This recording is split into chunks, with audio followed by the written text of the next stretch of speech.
we happen to have Hoot, who also uses the same pronouns, its, in Canada.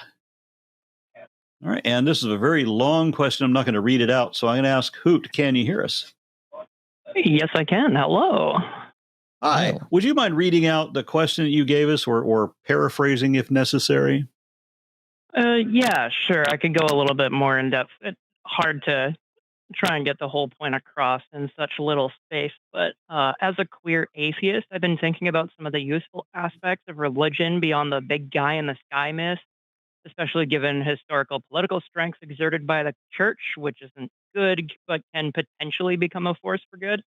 And to extrapolate upon that, this has been inspired by two different things. First of all, I actually recently had a conversation with proselytizing Mormons who came to my door.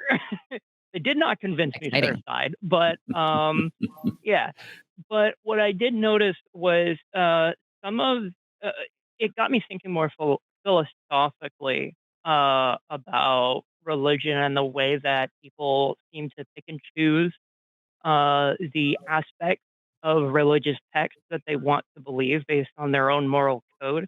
The caller that you had a couple callers earlier was actually very interesting to me because I can almost relate to that because there was a moment in that conversation with those Mormons where I was like, maybe I might be becoming maybe I might be becoming a theist. Since then, I've kind of no, I'm definitely a Satanist in some regard. But in any case, I'm getting lost in the weeds here. It did lead me to think like if you can just pick and choose certain aspects of a religious test or a religious text to suit your moral code or a moral code you want to instill upon others or teach others about. Uh, I feel that could be useful. But also, in addition, I believe there was a recent video that a YouTuber by the name of FD Signifier came out with whereby he explained what he meant in an earlier video where he said in response to Zoran Mamdani's success in New York, he suggested that people go to church. And he extrapolated upon that in the next video after that, saying that church has frequently, especially in Black communities, been a force for positive change, specifically with the Black rights movement, but also for a lot of other smaller goals. And basically he views the church as an organizing force, as a lot of people in a room together who can be brought to the same conclusions and then be put into action. And I feel that is an amount of power that I feel discarding wholesale may not be a good idea, especially as North America and some parts of the rest of the world start dipping into fascism. Does that seem to make sense? So it does make sense. My response that initially is like, so what I'm gathering is that you're like, okay, religion can be an organizing force within a community to accomplish things, and like bring people together and stuff. Well, what if we just appoint me dictator of the world? Because then I will accomplish like a lot of great things and we'll get rid of a lot of the bureaucratical nonsense that prevents good from being done. Therefore, dictatorship on its concept is not a bad thing. Like, because I could be really good at it. I promise. Give me the keys. Yeah. And I would make being a the little bit same flippant, but promise. exactly. Yeah. Only good things. So it's like, I guess I'm just being cheeky and being like, yeah, I understand that like people can conglomerate in ways that are like organizationally useful. Like I know I like moved away recently, but like for a long time there has been a very active community in Kansas City with the humanists. Oh my God, what do they call it? They're like their Sunday meetings. I can't remember what they call it, but it's a specific thing and they're doing it every week.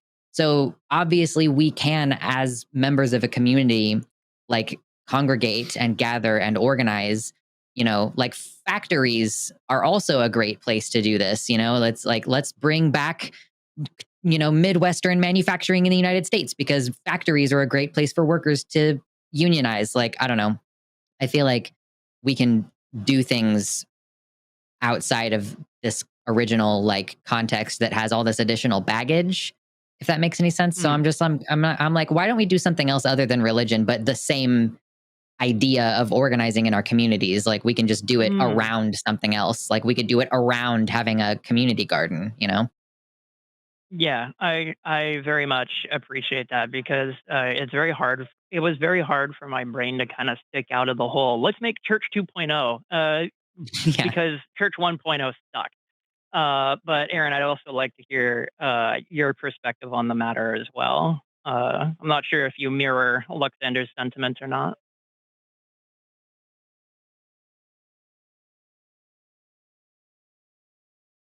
You with us, Aron? Yeah, I just saw something in the chat. I shouldn't even have looked at the chat, but I did, and I saw my favorite. The distraction. I saw something. I saw a prayer in the chat. It has become my instant favorite prayer. I had to write it down. Tooth bunny, lead me to Satan. True. Tooth bunny. Is that a reference I'm not understanding? I don't know. Maybe it's a combination of like the Easter Bunny and the Tooth Fairy, I think. Yes, it was from a previous. It was from a previous Skep Talk where Eric from Skeptics and Scoundrels said Tooth Bunny, getting them confused, and it just became a meme. Okay, that's fun. Oh, okay, I see. I was sitting here thinking, like, how does that person know that I don't have teeth? That's crazy. What? Oh no, crazy. Like, oh no, he's in my walls. That's true. But yeah, Aaron, what is your perspective on? Maybe you have additional comments to make after what Luxander had said about whatever, or if you need me to refresh your memory on where I'm coming from. Well, I think I got a little lost on that, to be honest. Okay. So in summary, it's basically like a combination of factors led me to understand that the power of church is very real, both politically and socially. I am an activist. I want to do good in the world and make good change. And I'm noticing a lot of those churches use a lot of particular types of social tactics, as well as just the conglomeration of just a massive people. All right, so we're going back to the first point. I thought I'm caught up on you now. I thought there was another point that I'd missed there. Okay. The one thing that churches do, and it's not even entirely always a good thing because it does contribute to tribalism, is the sense of community. Right. And people think that they need church for that, but I have found community in hobbies, and it's certainly easier with in the age of social media. But I mean, even in the 80s, there were sci-fi groups, there were LARPing groups, there's a whole bunch of different things. So you could just take up on a new hobby and have a new circle of friends come with it. And so you don't really need the belief system. And the belief system was being used to yoke and extort from people anyway. Got you. Okay. Once upon a time, democracy was the gold standard. Really, the people ruled. Their what voices. I find is the reason why I keep coming back to churches in specific, I find, is that it's who is going to church. A lot of times, it's the types of people who've been led to believe things that are against their own best interests, or may even be against their moral code, but they tell themselves, well, if I want to be religious, or if I want to be following in my God's footsteps, or doing God's will, I need to be doing it in this particular way, whether I like it or not. And I feel as though what I mean to say is that, like, a lot of people I find might be of a particular.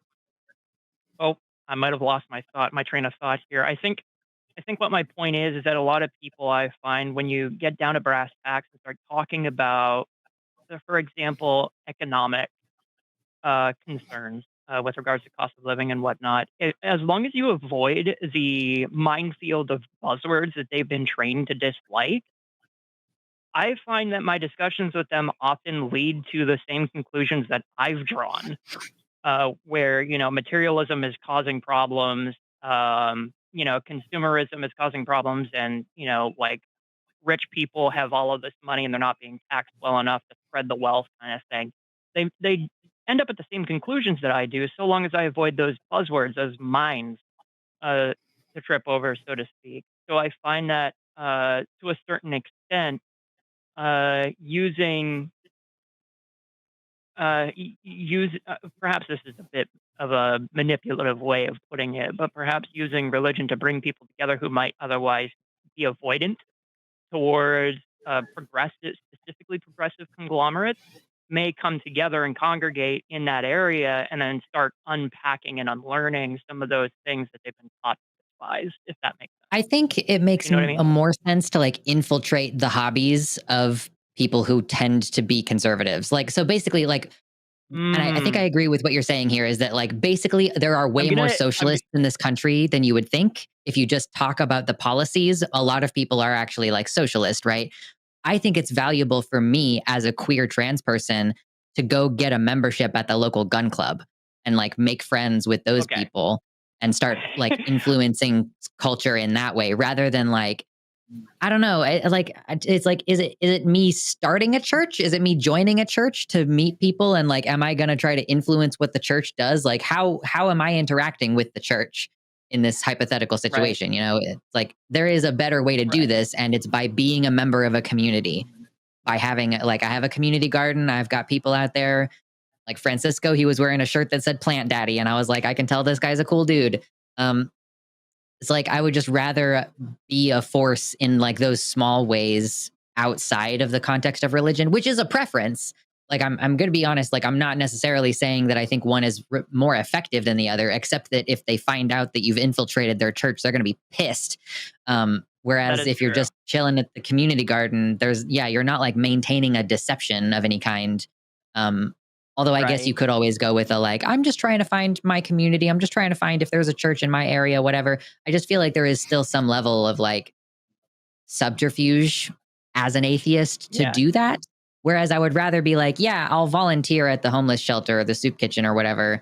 And like, it's a fact that I'm going to have to deal with a bunch of religious people while I'm doing that. And if someone asks me what my motivation is, I'll be honest that I'm a humanist and I'm doing this for that reason. And I just think that would be a better. Sure. To be fair, I don't necessarily disregard the usefulness of spirituality and ritual. Granted, I think we could all agree that the way that religion has taken shape, probably not the greatest, but there is some usefulness to ritual, like, for example, brushing your teeth. Highly recommend that. Don't go without teeth. But like, ritual can have some spiritual good, even if it is just kind of like a fulfilling, like, I took care of myself today kind of thing. So what about drinking a toast to your health or to your marriage or what have you? Yeah, that could be also like a positive ritual. Granted, you don't need church to experience those rituals, but more to the point, I wouldn't necessarily on its face see it as subterfuge just to partake in rituals such as, the body and blood of Christ or whatever, because I have actually been confirmed. I used to be a Roman Catholic. But even so, there is, I don't know. I'm getting into semantics at this point. It's not useful. But what you are saying is essentially like, I could force myself to learn Warhammer 40K and make the incels understand socialism. Well, I mean, I guess I have an eclectic range of hobbies. So like, I am a person who's like, I play fucking World of Warcraft and I'm going to go shoot my bow and hunt and I'm going to go to the gun range. Like I have just a lot of hobbies that are outside the realm of what is typically like normal for a leftist or whatever. I'm one of those like so far left you get your guns back people. So it just and like I'm from Kansas. That's part of it too, is like so many queer people are from places where it's like, I grew up on a farm. Like, I know how to impregnate a cow. I know how to drive a tractor. It's like these things that are just typically considered conservative I mean, I think really it's because they're associated with like a lower socioeconomic class, and like Republicans are represented. I don't know if they're overrepresented. That's an interesting question, actually. But like they're associated with lower class, and so like there's this thing where yeah, like conservatives are overrepresented in things like hunting, which is, I mean, I guess it's like an expensive hobby, but it is something that can save you money, and it's something that people used to do for subsistence purposes because there wasn't widely available like supermarket food. So yeah, I'm not saying like become a Warhammer fan. God, the most expensive hobby you could have picked, Hoots. Like, yeah, okay. let me I have access just to a 3D printer. It's fine, I'm sure. Oh, sure, yeah, fair enough. Yeah, and painting minis is fun even when they're 3D printed. Yeah, but I just think like being a member of a community, whatever that is, whether it's like the community garden or whether it's volunteering at something or showing up to city council meetings, like you want to talk about organizing in a community and affecting change, show up to the city council meeting, you know? I just think that there's other things we could do besides religion, but I don't disagree with the idea of like infiltrating and hijacking religion to make it more of an impactful secular organization. Just like how dishonest do you want to be is the question. Yeah. I mean, I have no, like, I mean, when the alternative is a backslide into fascism, I feel like any tactic is necessary where the ends justify the means, but, you know, especially when when it's resulting in not only saving lives, but is also like not taking any lives in the process. So, you know, if subterfuge is what it takes, I would be willing to do that and I wouldn't have any regret or guilt about it. That being said, I it's interesting that you mentioned city council as well because like the other thing is that I have created community in my own rural part of Canada. Like we have a queer social gathering where people gather. I just noticed that it's very very small, bigger than I would have expected. There are a lot more queer people in rural Canada than one might expect, but it's still quite small and very niche. So my main, I guess one of the bigger reasons why church seems so appealing to me is because of the wide net it would cast. And I think that's a big thing. That's why I keep getting hung up on it. But, I remember talking with a woman who just became an atheist, and she just realized everything she was taught by people that didn't actually know what they were talking about. And that was good enough to say, well, if you don't know, why are you telling me like it's a fact? You know, that because that's big. And she was way out in like West Texas, like Odessa, something like that. And she's like, how do I network with like-minded people in this extremely red area of semi-rural Texas? And I said, well, you know, get up on, at the time, meetup.com was a thing that a lot of people were doing. So I suggested that. And the only meetup group at that time was the Friends of Mike Huckabee. Rough. Throwback. Jeez, that's a name I hadn't heard in a while. Yeah. But yeah, to your point, what we ended up doing to make the queer social gathering thing exist was I just approached the local library and and I knew that the library was going to be a safe place for us to organize and meet up because they had previously shown displays of LGBTQ pride flags and pride books or books about queer people, by queer people, that kind of thing. So I knew they cared in some regard, and they also heavily resisted against people who were calling them to critique them. I do also live in a staunchly Tory-based area of the province in particular. It's I don't think it's ever gone to in our province the NDP, which is the quote unquote other option. Uh, so that is something to consider. But even then, considering it's an oil town and it's very heavily oil and gas, and you got a lot of stick in the muds here, you could still build a community in these smaller areas, and people will come. That's what I've learned the most from it. Uh, yeah, it's just again like the idea of trying to cast a wide net. and trying to get people who to maybe question how they're thinking about things. But then again, some people are so indoctrinated and so thoroughly pushed into the isolation and alienation of hating other people and other people who are not like-minded to them, not wanting to listen to logic or reason. It can really insulate you from being deprogrammed in any even passive manner, let alone active. So, Yeah, and I Can we will also say, mention that while you're talking about the community aspect of church, that there's an awful lot of religious centers that church congregations very often, not always certainly, but we know these certain ones that promote hate, that turn the whole congregation against their neighbors. I wouldn't even be like infiltrating. I wouldn't even be bothering with those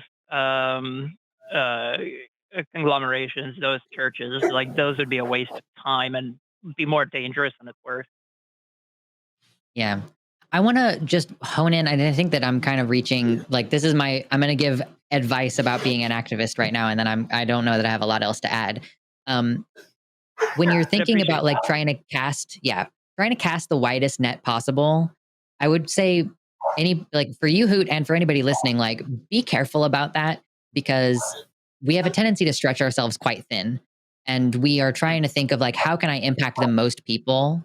And I think that for a lot of us, like, we are not like, yes, I have a bunch of different hobbies, but I'm not going to be able to do all of them because I don't have the time, and like all the different kinds of people that I want to be able to reach, and like all the different issues that I care about.